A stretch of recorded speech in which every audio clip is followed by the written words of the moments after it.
gracias a la Universidad Oberta, a Gloria, por contar conmigo. Bueno, yo deciros primero, yo llevo un año en la Consejería de Cultura, la oficina del sistema de planificación, un concepto un poco así abstracto, ¿no? Pero me gustaría plantearos de entrada las dos vertientes que he ido desarrollando y cómo hasta ahora y cómo se unen esas dos vertientes, ¿no? La profesional y después la personal, y ahora os digo por qué. Bueno, la oficina del sistema de planificación es una cosa que se crea desde hace un año, está en proceso de creación. La intención es el crear un instrumento que permita renovar los objetivos de las políticas culturales en función a las necesidades de la realidad, a los cambios de contexto que se van produciendo, y que esa renovación de objetivos se traduzca en los distintos procesos de planificación, tanto a medio, largo como a corto plazo, que se desarrollen en las instituciones de la consejería. Es decir, desde la oficina se hace un trabajo de gestión del conocimiento, de prospectiva, de análisis de tendencias de políticas culturales, de tendencias de grandes objetivos estratégicos, y se activa y se ayuda o se colabora con las distintas instituciones sin romper su autonomía para que los procesos de planificación nazcan con autonomía, pero al mismo tiempo con una coherencia tanto de carácter estratégico como metodológico. Bueno, todo esto, que es un poco más rollo, es lo que estamos montando desde hace un año aproximadamente. La otra vertiente, bueno, yo me llevo muchos años trabajando en formación en la parte profesional, tanto en temas de planificación como en temas de gestión cultural, gestión de proyectos sociales, gestión de la participación, etc. Y al margen de eso, en estos años he participado activamente en si algunos de los que estáis aquí sois de aquí de Sevilla, en algunos de los movimientos ciudadanos que han estado trabajando en el Aljarafe Norte por la definición de otro modelo de protección del patrimonio y por otro modelo de desarrollo cultural. Si conocéis un poco la historia, en el Aljarafe Norte, en la zona de Valencina, Castilleja, etc., tenemos una de las zonas dolménicas más importantes de Europa en materia de calcolítico. A la vista solamente hay 4 dólmenes, pero según prospecciones que se hicieron no hace mucho por la Universidad de Southampton, con un tipo de cata más moderna, se piensa que hay 130 estructuras bajo tierra, en un ámbito muy privilegiado en cuanto a paisaje y tal. El movimiento ciudadano de esta zona nació como hace 6-7 años, y lo que quería contar para relacionarlo con todo este tema de la crisis es que es un movimiento ciudadano que pusimos en marcha para resistirnos al modelo de funcionamiento de las vacas gordas en materia de gestión cultural, en los tiempos de las vacas gordas en materia de gestión del patrimonio cultural. Es decir, en un tiempo donde se intentaba que toda esa zona tan rica se construyeran equipamientos, centros de interpretación, museos, etcétera, etcétera, etcétera, este movimiento ciudadano nos organizamos para poner en quiebra ese modelo, y en cierto modo lo conseguimos. Es decir, la intención de las instituciones en estos tiempos de vacas gordas era construir un centro de interpretación cada kilómetro prácticamente, gestionado por pueblos distintos que competían entre ellos por esa visibilidad institucional y por apropiarse tanto del discurso como de la rentabilidad más política que económica y más de otro tipo. Competían entre ellos por montar y organizar centros de interpretación, por montar y organizar museos, por montar y organizar grandes proyectos basados en infraestructuras y equipamientos. Logramos paralizar varios de estos proyectos en todo ese proceso. Los que estéis interesados en el tema, metéis en Google Aljarafe Norte y Movimiento Ciudadano y os aparecerán toda la lucha de esos años que se mantiene en este momento.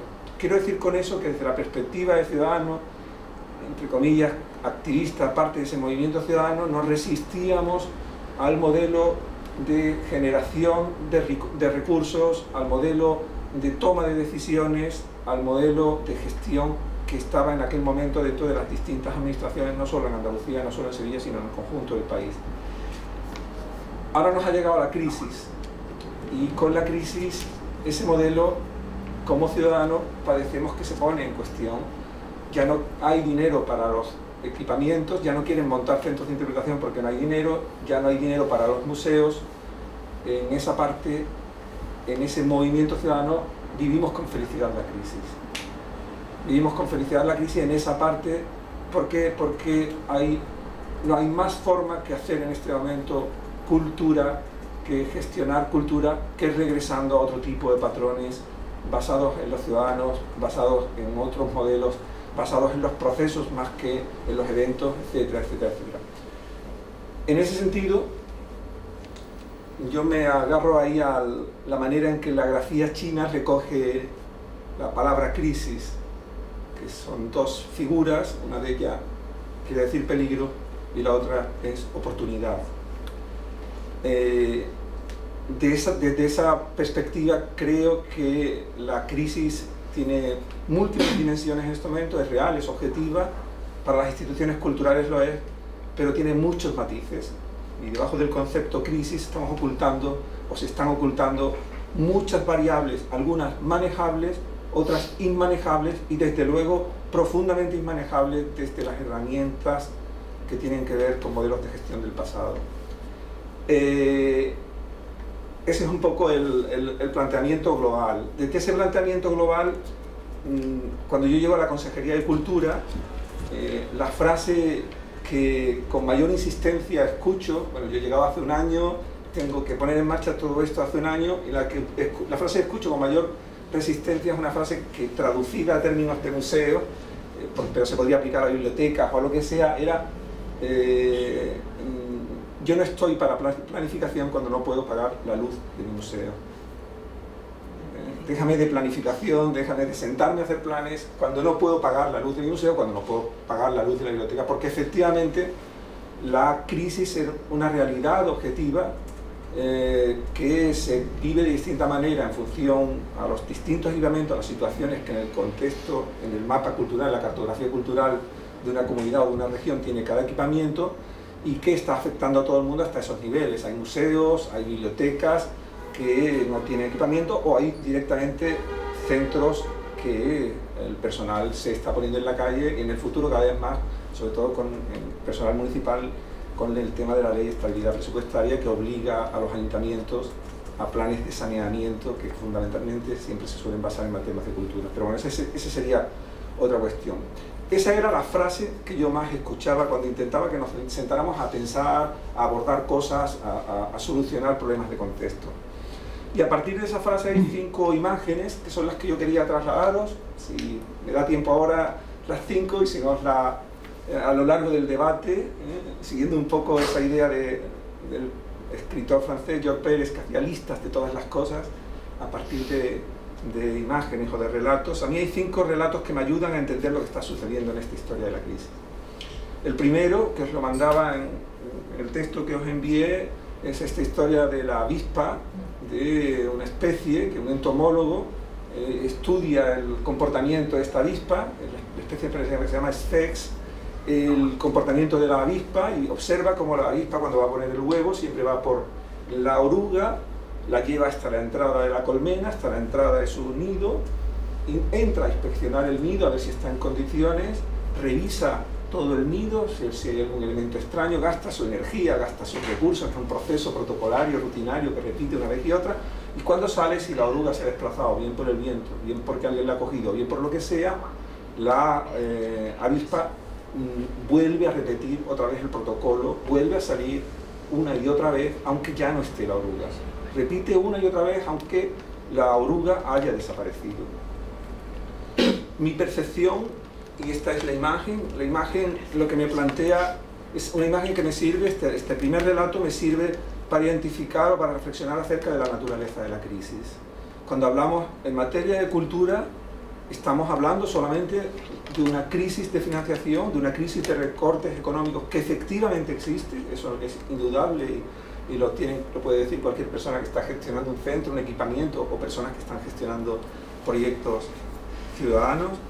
Es objetivo que existe eso, pero la pregunta es si poniendo el acento ahí no estamos perdiendo la perspectiva de que la oruga se desplazó, es decir, la sociedad para la que estábamos organizando nuestras rutinas, nuestros modelos de comunicación, para lo que habíamos previsto nuestras maneras de planificación, para lo que habíamos diseñado nuestros equipamientos, para lo que habíamos construido todo un protocolo de toma de decisiones y un modelo de toma de decisiones.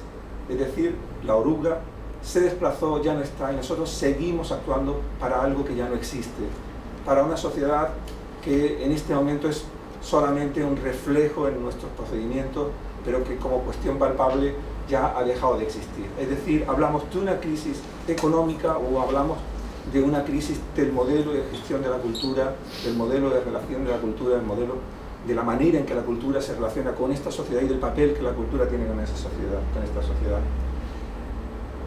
Y también del papel que la sociedad en crisis espera de la cultura. En eso me resulta también interesante la reflexión de cómo toda la gente que trabajamos en la cultura estamos efectivamente lamentándonos, y con razón, de la situación que estamos viviendo, y esperamos que la sociedad, las instituciones solucionen nuestros problemas de crisis, pero la pregunta es ¿qué está haciendo la cultura por abordar una sociedad en crisis? ¿Cómo se está posicionando la cultura, el mundo de la cultura, para abordar una sociedad en crisis? Bueno, esa sería la primera imagen, acerca de la naturaleza de la crisis, la polisemia y las distintas perspectivas que tiene la crisis. La segunda imagen que se me venía a la cabeza para intentar entender todo este entramado de la crisis es una imagen que aparecía en papiros egipcios de la antigüedad, y después se ha repetido en la historia como sketch de circo. Yo no sé si lo habéis visto alguna vez, yo lo vi una vez cuando pequeño, después lo he leído varias veces. El circo está a oscuras, hay un foco de luz iluminando el centro del circo, y hay el payaso tonto, sí, un payaso tonto, un payaso listo, está el payaso tonto dando vueltas alrededor del foco de luz mientras el resto está oscuro. Se le acerca el payaso listo por detrás, lo empuja, lo desplaza, dice: ¿qué haces aquí, que llevo un rato viendo cómo das vueltas y vueltas y vueltas? Y dice: es que estoy buscando algo que he perdido. Y dice: pero si aquí en este cerco de luz no hay nada. Y dice: sí, pero yo busco dónde está la luz. Y yo creo que efectivamente algo de eso nos está pasando también en materia de gestión cultural, los profesionales de la gestión de la cultura. Si la primera historia nos servía para explorar, para saber la naturaleza de la crisis, esta historia nos puede servir para entender si el proceso de exploración de la crisis está siendo adecuado.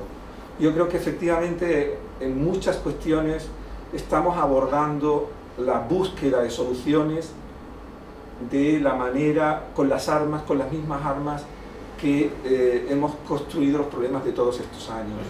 Es decir, en vez de desplazar el foco de luz, iluminar las zonas oscuras que nos permitan ver cuáles son los problemas reales que nos rodean, seguimos con el foco de luz fijo, es decir, nuestras mismas armas, nuestras mismas estructuras de pensamiento, de procedimiento, de investigación, de estudio, intentando localizar algo que ya no está ahí tampoco, igual que sucedía con la oruga.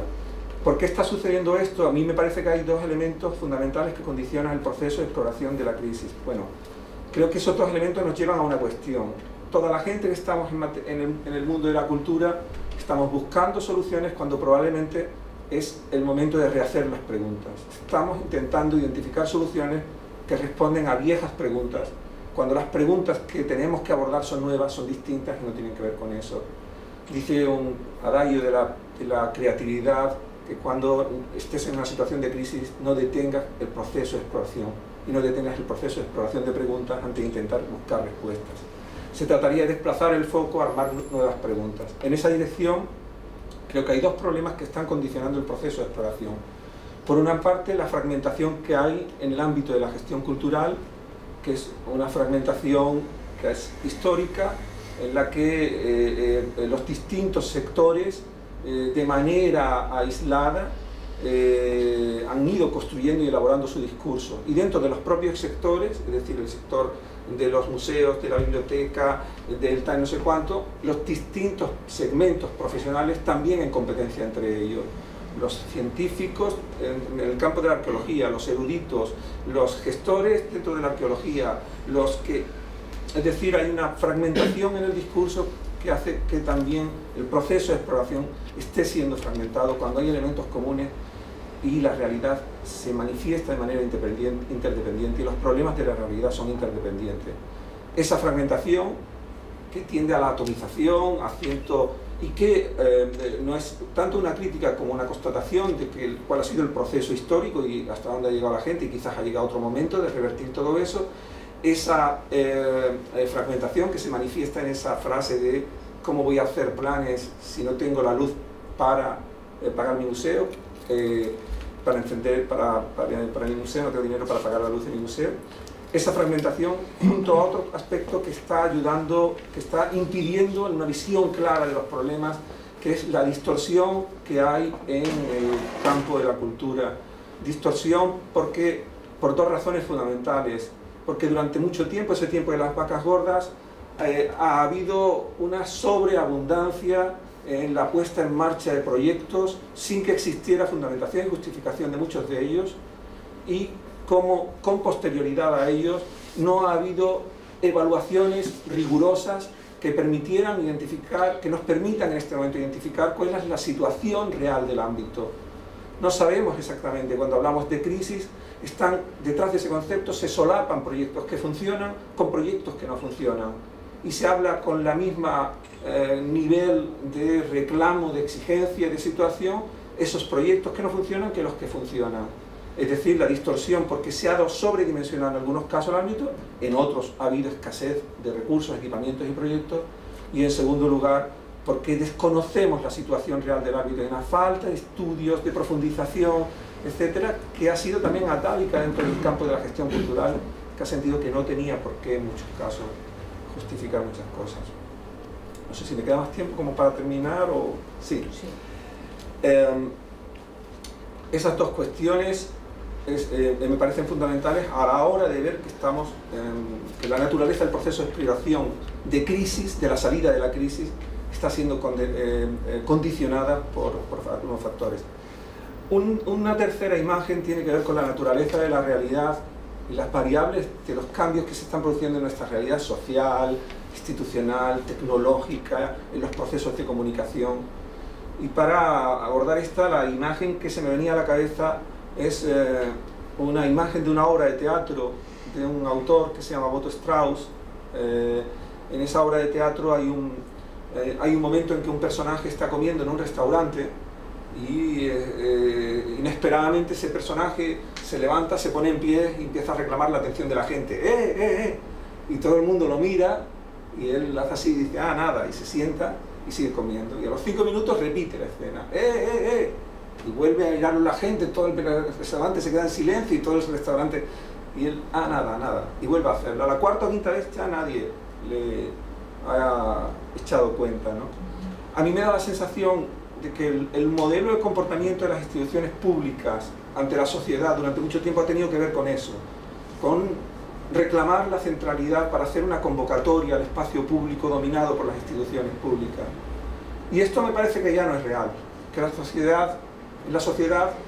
esta sociedad actual, no solo ya de las nuevas tecnologías, sino donde los procesos de comunicación se han ido alterando, modificando, etcétera, las centralidades son múltiples.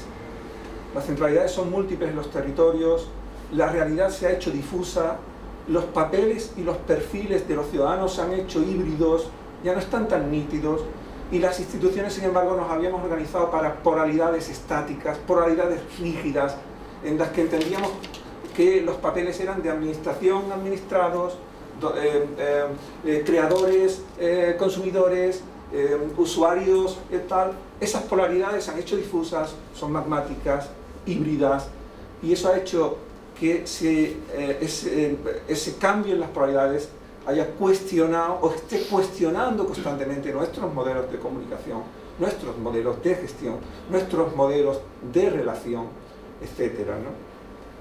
Si efectivamente la cultura, la gestión de la cultura se debería basar en un triángulo donde estableciéramos lo que el técnico cree, porque técnicamente ha aprendido el técnico, los profesionales o los voluntarios, porque tal. En otro lado, lo que es el margen político institucional, y en otro la realidad social. En ese triángulo durante años la evolución de los procesos de gestión ha hecho que se desconectara progresivamente del lado del triángulo que tiene que ver con la realidad social. Los modelos de gestión han ido viciando porque esa época de vacas gordas no exigía que los comportamientos y la relacionalidad y los vínculos de los procesos con la ciudadanía fueran necesarios para justificar el desarrollo de los proyectos culturales. El dinero venía por otras razones, el dinero venía por otras causas, se construía en otros espacios y no hacía falta eso. Sin embargo, la nueva situación en un contexto de crisis está cuestionando ese debilitamiento de uno de los lados del triángulo y está pidiéndonos que vayamos hacia él. Las dos últimas historias, muy breves, en relación a todo esto. Hay un poeta polaco que se llama, no sé si voy muy rápido, pero es Czesław Miłosz. Es un poeta premio Nobel, murió no hace mucho. Bueno, tiene varios libros maravillosos. Este hombre un poco peculiar, cascarrabias en cierta manera, en los últimos años de su vida escribió algunos poemas donde cuestionaba su propio proceso de creación, donde cuestionaba la manera de escribir refugiada solamente en la gran cultura, en tal. Fue a verlo un periodista, poeta joven, y le preguntó qué sucedía en el mundo de hoy con la cultura y tal, y él comentó que el problema de la cultura en el mundo de hoy, la gran crisis de la cultura no era la crisis económica, que la gran crisis de la cultura es que víctima de su ensimismamiento, la cultura ya no ama la vida. Y a mí me parece que en ese recorrido que estábamos describiendo antes, donde la gestión cultural y los procesos culturales institucionales sobre todo, cuidado, no hablo de procesos ciudadanos y tal, sino sobre todo aunque también, porque hay un entorno de procesos ciudadanos que está cautivo de esa lógica institucional, creo que en ese recorrido, en esa inclinación, la cultura la gestión de la cultura, los gestores culturales, la cultura ha ido perdiendo muchas cosas, que ahora tendrá que recuperar. Ha ido perdiendo capacidad relacional, ha ido perdiendo vínculo con la vida, ha ido perdiendo ciudadanía, ha ido perdiendo sorprendentemente creatividad. El desarrollo de proyectos es sorprendentemente mimético en todos los territorios, refugiados alrededor de palabras, como ponía en el texto que mandé, palabras pimiento, que son esas palabras que vacías de contenido, admiten cualquier relleno, y que en un tiempo determinado los centros de interpretación se convirtieron en una palabra pimiento y todo cabía dentro del concepto, y ahora son las industrias culturales que nos van a sacar del tal, y dentro del concepto de industrias culturales cabe todo. Y bueno, pues en esa repetición mimética, ese uso de un discurso vacío de contenido por parte de todo el mundo, se ha perdido exploración de la creatividad. Paradójicamente, la cultura, que ha defendido que la naturaleza de su función social tiene que ver con el desarrollo de procesos creativos y críticos en la ciudadanía, los gestores culturales, las personas que trabajan en la cultura, han perdido en sí mismos su voluntad y su valor para explorar de manera creativa los procesos propios y los ajenos. La creatividad ha quedado a un lado, se han creado estructuras y moldes que se repiten, ¿no? Bueno, hemos perdido creatividad, hemos perdido proximidad, hemos perdido relacionalidad, hemos perdido claridad y transparencia. Desde mi punto de vista, uno de los grandes problemas que ha sucedido y que la crisis está poniendo ahora sobre la mesa es que los modelos para la toma de decisiones, el problema no es solamente de financiación, es que los modelos para la toma de decisiones de los costes económicos, del gasto económico y los criterios en este momento no están siendo revisados. Es decir, una de las cosas que hemos perdido es no están siendo revisados y revisados públicamente y con otra gente. Los criterios durante muchos años no han sido transparentes, no han sido claros, en muchos casos han sido arbitrarios, y en este momento lo que la realidad nos está exigiendo es recuperar transparencia, claridad y espacios colectivos de codefinición de criterios estratégicos. Último, la última imagen, así un poco de prisa.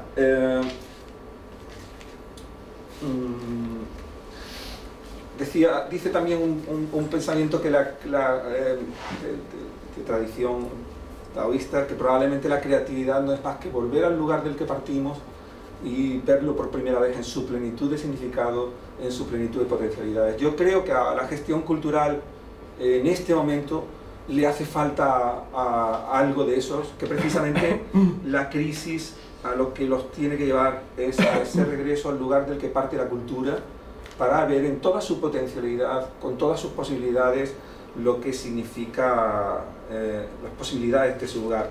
Y en ese sentido, me acordaba al terminar hoy de preparar esto, me acordaba de un pequeño libro para cerrar de Italo Calvino que se llama 6 propuestas para el próximo milenio. Si no lo habéis leído, yo os lo recomiendo, porque son 6 propuestas para la poesía, pero el diagnóstico que hace del mundo de hoy es tan acertado que esas 6 propuestas para la poesía son válidas para aplicarlas a cualquier ámbito de la vida, también a la gestión cultural. Y las 6 propuestas, de las que me acordaba de esas 6 propuestas, porque yo exploraba, bueno, bien, estos son los problemas, tenemos esta situación en el ámbito de la gestión cultural, pero ¿hacia dónde están tirando las soluciones que funcionan? Y repasaba algunas de ellas que la traía en un penny, que las he recogido por un periodo, pero no merece la pena sacarlas ahora. Y dice, bueno, ¿dónde están saliendo proyectos de otro tipo? Y pensaba, la Orquesta de Río de Janeiro, que se planteó en un momento determinado el reformular la organización interna de la orquesta y vincular la orquesta con otros modelos de microconciertos vinculados a distintos procesos que había en la ciudad. La Orquesta de la Ciudad de Córdoba, que han elegido un nuevo director y se está planteando algo parecido. Toda esta historia del crowdfunding, que supongo que lo habéis visto, que es la financiación de microproyectos en internet y tal. Es decir, los alumnos de un conservatorio de danza de París que han puesto en marcha una cosa que se llama la microdanza. Y entonces son pequeños espectáculos de danza, microespectáculos de danza, financiados o construidos en colaboración con otros colectivos, con otra gente, que se hacen en parques de las ciudades y tal. Es decir, ¿hacia dónde apunta el proceso de exploración de salida de la crisis? Y me acordaba de lo de Italo Calvino, porque las propuestas de Italo Calvino casi coinciden con todo esto. Italo Calvino decía, como primera propuesta, la levedad, la vuelta a lo micro. Y decía Italo Calvino, hemos construido estructuras tan rígidas para vivir con libertad dentro de ellas, y hemos derrochado tanta energía y tantos recursos en mantenerlas, que es insufrible, que esto es imposible ya. Que cualquier salida de las situaciones de crisis tendrá que ver con generación de proyectos y procesos no estructurales, micros, que sean válidos, este sería el segundo punto, por su conectividad, por su nivel de conectividad, porque van a generar contextos cooperativos. No será tanto crear estructuras como generar contextos cooperativos alrededor de proyectos creativos. Levedad, conectividad, es decir, la capacidad relacional, de mediación, de interacción, etcétera, para la creación de contextos de cooperación.